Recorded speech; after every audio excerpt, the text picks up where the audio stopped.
Hai, halo Bola Hypers. Selamat datang di channel Bola Hype yang akan menyajikan informasi teraktual dari dunia sepak bola untuk kamu semua. So, ayo subscribe dan nyalakan tombol loncengnya biar kamu tidak ketinggalan update terbaru dari kita. Selamat menyaksikan. Saat ini kompetisi BRI Liga 1 sudah memasuki pekan ke-31, dan hampir bisa dipastikan juaranya adalah PSM Makassar yang hanya membutuhkan 2 poin lagi dari sisa 3 pertandingan. Di mana 3 laga tersebut adalah 2 laga tandang menghadapi Madura United pada 31 Maret dan kontra PSIS Semarang 6 hari berselangnya itu pada tanggal 6 April 2023. Kemudian laga penutup akan digelar di kandang mereka Stadion B.J. Habibie Parepare yang tanggalnya belum ditetapkan oleh PT LIB. Banyak pihak dan pengamat sepak bola nasional meyakini bahwa gelar juara PSM Makassar tinggal menunggu waktu. Berkaca dari performa mereka yang konsisten dan jarak poin mereka yang terpaut cukup jauh dengan 2 kompetitor mereka yaitu Persib Bandung dan Persija Jakarta. Kehadiran PSM sebagai kandidat juara musim ini cukup mengejutkan bagi para pecinta sepak bola tanah air. Berkaca dari musim sebelumnya, tim yang berjuluk Ayam Jantan dari Timur ini bersusah payah untuk lolos dari jurang degradasi yang harus ditentukan di pertandingan terakhir melalui gol tunggal Ferdinand Sinaga. Kemudian, kesulitan finansial yang melanda klub ini juga jadi faktor mereka tidak diperhitungkan. Transfer pemain mereka dipandang sebelah mata karena mengontrak pemain-pemain dari Liga 2 dan Liga 3 serta mempromosikan pemain binaan akademi mereka. Bagaimana kisah PSM berangkat dari masa sulit dan menjelma menjadi kekuatan yang ditakuti di Liga 1 kemudian menjadi kandidat juara? Akan kita bahas dalam episode lain. So, silahkan subscribe dan nyalakan tombol loncengnya untuk terus update informasi dan ulasan menarik dari Bola Hype. Untuk episode perdana ini, kita akan mengulas tentang sejarah PSM Makassar dan kiprah mereka di kancah sepak bola nasional. Let's check it out. PSM Makassar merupakan klub sepak bola tertua di Indonesia. Didirikan pada 2 November 1915 di kota Makassar oleh para pemuda Belanda di kota itu dan kemudian diberi nama Makassarche Voetbalbond, MVB. Klub ini bermaterikan pemain Belanda, Tionghoa, dan juga pribumi, yang pada awalnya hanya bermain sepak bola secara tidak resmi dan mengikuti kompetisi-kompetisi lokal sekitar Sulawesi Selatan. Seiring berjalannya waktu, MVB semakin dikenal hingga ke luar negeri dan sering mendapat undangan untuk bermain dalam pertandingan persahabatan. Pemain yang mendapatkan perhatian halayak pada saat itu adalah Sangkala dan Sagi. Pada Juni 1922, MVB mengadakan sidang memilih pengurus baru dikarenakan klub mereka semakin besar dan memiliki 4 divisi. Kala itu, umumnya klub sepak bola memiliki lebih dari 1 divisi kesebelasan. Pemilihan pengurus dilakukan secara langsung dan susunan kepengurusan merepresentasikan kelompok Belanda, pribumi, dan Tionghoa. Pada tahun 1926 hingga 1940 beberapa klub di berbagai wilayah Indonesia sudah mulai terbentuk seperti di Sumatera, Kalimantan, Bali, dan Jawa. Pada tahun itu pula masa keemasan bagi klub MVB. Sangkala yang merupakan pemain andal MVB tercatat sebagai promotor pertama klub binaan Hindia Belanda ini. Sejumlah klub di Indonesia mengundang klub MVB untuk pertandingan persahabatan dan resmi. Saat itu, kemenangan demi kemenangan diraih oleh Sangkala dan kawan-kawan. Klub ini pun menjadi kesebelasan yang disegani sepanjang pemerintahan Hindia Belanda masih berkuasa di Indonesia. Pada tahun 1942 ketika Jepang masuk ke Indonesia ke Makassar, hampir tidak ada aktivitas sepak bola. Semua hal yang berbau Belanda dimusnahkan oleh Jepang. orang-orang Belanda yang bergabung dengan MVB ditangkap. Pemain pribumi dijadikan Romusa, dan beberapa dikirim ke Burma, sekarang Myanmar. Di Makassar, ketika segala sesuatu yang berbau Belanda mutlak musnah, alih-alih untuk mencari dukungan rakyat, Jepang mengizinkan orang-orang untuk menggunakan nama-nama Indonesia. Dan MVB itu bertransformasi menjadi Persatuan Sepak Bola Makassar, PSM. Terlepas dari tekanan Jepang, pemuda Makassar terus berlatih dan bermain sepak bola dan memperbesar nama PSM Makassar, hingga akhirnya Jepang meninggalkan Indonesia akibat perang melawan Amerika Serikat dan sekutunya. Ketika Persatuan Sepak Bola Seluruh Indonesia, PSSI, berdiri pada 1930, di usianya yang ke-70 tahun pada 2000, tidak menyebut Makassar Football Bond, MVB, sebagai klub tertua di Indonesia. Sebab, PSSI lahir dan dibentuk hanya oleh Sumpah Pemuda 1928. Ketika PSSI berdiri, MVB yang kemudian menjadi PSM lahir 15 tahun sebelumnya. Namun, tidak jelas siapa yang memprakarsai hingga terbentuknya Makassar Football Bond, MVB, 2 November 1915. Lahirnya PSM pada tahun ini pun ada yang menyebut tidak pas benar. Salah seorang teman yang bekerja di media online Jakarta menyebut, seorang berkebangsaan Belanda menyebutkan, PSM sebenarnya lahir tahun 1916. Tetapi angka itu tidak dikenal luas. Jikapun benar, tetap saja MVB yang kemudian dikenal sebagai PSM hingga kini, masih merupakan klub perserikatan tertua di Republik ini.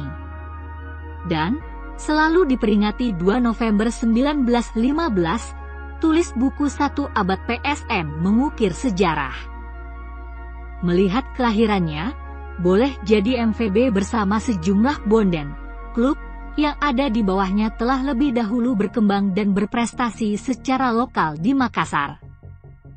Memang di beberapa kota pasca Sumpah Pemuda, berdiri klub sepak bola antara lain Persatuan Sepak Bola Indonesia Mataram, PSIM, di Yogyakarta, Football Indische Java, VII, Bandung Indische Football Bond, BIVB, di Bandung, mengikuti 2 klub atau bond yang lahir 1927, yakni BVB di Surakarta dan Surabaya Indische Football Bond, SIVB, di Surabaya.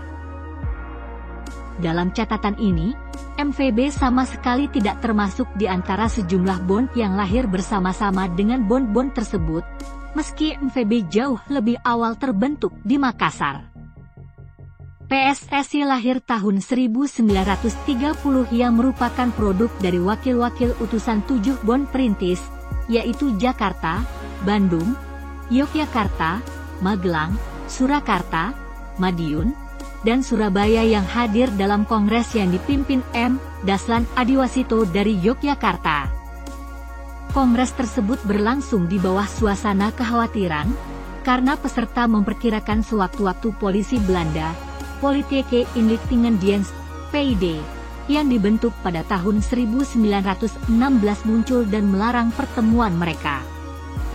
PSSI akhirnya berhasil dibentuk dengan ketua umumnya yang pertama Insinyur Suratin Sosrosogondo. Catatan prestasi PSM Makassar. PSM Makassar mampu meraih juara di kompetisi perserikatan untuk pertama kali pada musim 1956 hingga 1957. Saat itu PSM memang difavoritkan untuk menjadi juara. Sejumlah pemain PSM saat itu adalah langganan timnas Indonesia. Saat itu ada nama Mauli Salan, Suardi Arlan, Rashid Dahlan, Nur Salam, dan tentunya Andi Ramang sebagai sosok sentral. Kala itu, putaran final yang diikuti oleh 6 tim lainnya yakni PSMS Medan, Persib Bandung, Persija Jakarta, PSP Padang, Persebaya Surabaya, dan Persema Malang, Pasukan Rama mencetak 5 kemenangan dan sekali seri dalam 6 laga. Mereka mengemas 23 gol dan hanya kebobolan 7 gol. Dengan materi pemain yang tak jauh berbeda, dominasi PSM terus berlanjut pada musim berikutnya dan keluar sebagai juara pada tahun 1959. Saat itu PSM diperkuat oleh sejumlah pemain antara lain Heri Chong, Rai Ratu, Sampara, Itjing Pasande, Santya Bahtiar, Idris Mapakaya, Nur Salam, Andi Ramang, Suwardi Arlan, Kurnia, dan Manan. Pada putaran final yang diikuti oleh Persib Bandung, PSIS Semarang, Persija Jakarta, Persebaya Surabaya, PSV Padang, dan Persema Malang, tim Juku Eja menyapu bersih 6 laga dengan kemenangan dan melesatkan 25 gol dan hanya kebobolan 4 gol. Setelah mendominasi 2 musim beruntun, akhirnya dominasi PSM mampu dihentikan oleh Persib Bandung. Meski tak pernah kalah, PSM harus puas di peringkat kedua karena kalah 1 poin dengan Persib Bandung yang mengumpulkan 11 poin dari 6 laga. PSM Makassar kembali menjadi juara perserikatan pada tahun 1965, 1966, dan kemudian pada tahun 1992. Sehingga total PSM Makassar telah menjuarai kompetisi perserikatan sebanyak 5 kali. Pada era 80-an, PSSI menjalankan 2 kompetisi resmi yaitu perserikatan yang diikuti oleh klub sepak bola yang dikelola oleh pemerintah daerah dan kemudian ada Galatama yang diikuti oleh klub sepak bola swasta. Kemudian hari pada 1994,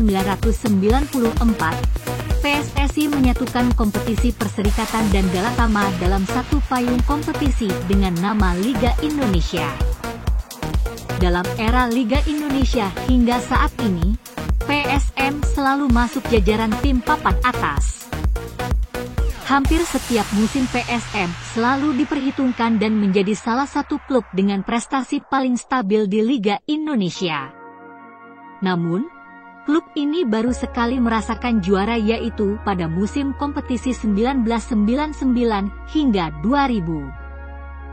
Selebihnya adalah 5 kali menjadi runner-up yaitu pada 1996, 2001, 2003, 2004, dan 2018. Catatan ini sekaligus menjadikan PSM sebagai klub dengan gelar runner-up terbanyak di kompetisi tertinggi sepak bola Indonesia. Jika digabungkan dengan pencapaian era perserikatan di mana PSM menjadi runner-up pada 1951, 1961, 1964, dan 1994. Maka total PSM telah 9 kali menjadi runner-up dan baru mengemas 6 trofi juara.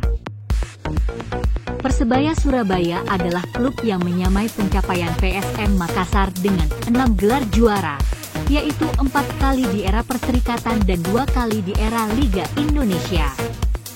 Di luar itu, klub yang punya prestasi nasional lebih mentereng dari PSM adalah Persis Solo dengan 7 gelar yang semuanya merupakan gelar perserikatan. Persis Solo belum pernah juara sejak era Liga Indonesia. Kemudian ada Persib Bandung yang juga mengumpulkan 7 gelar diantaranya 5 gelar perserikatan dan 2 gelar di era Liga Indonesia. Sedangkan klub yang mengoleksi gelar juara terbanyak adalah Persija Jakarta. Tim asal ibu kota ini total mengantongi 11 gelar juara yang diantaranya 9 diraih pada era perserikatan dan 2 kali pada era Liga Indonesia. Tak hanya di dalam negeri, di kompetisi level Asia pun, tim berjuluk Ayam Jantan dari Timur ini mampu menunjukkan tajinya. Tercatat pada musim 1997 hingga 1998 PSM berhasil mencapai semifinal Piala Winners Asia. perempat final Liga Champions AFC tahun 2001, juara Super Cup Asia 2018, dan yang paling terakhir menjadi klub Indonesia pertama yang mencapai final AFC Cup zona ASEAN, setelah sistem zona diberlakukan pada AFC Cup. Dengan demikian, maka sepantasnya lah jika menyebut sejarah PSM Makassar ditulis dengan tinta emas. Dan sangat wajar jika para supporter PSM Makassar sangat merindukan gelar juara dan mengembalikan masa kejayaan PSM seperti dalam lirik anthem mereka, rebut kembali kejayaan itu. Terlebih mereka menunggu 23 tahun sejak terakhir menjadi juara Liga pada tahun 2000 lalu. Dan apakah di bulan Ramadan kali ini mereka akan segera membuka puasa gelar Liga mereka? Ataukah ada keajaiban yang kembali menggagalkan pesta juara PSM Makassar? Bagaimana menurut Bola Hypers? Silahkan beri pendapat kamu di kolom komentar. Jika kamu suka dengan konten ini, silahkan like dan share ke teman kamu semua. Jangan lupa juga subscribe channel ini agar kamu tidak ketinggalan update konten dari Bola Hype. Terima kasih. Jaya Sepak Bola Indonesia.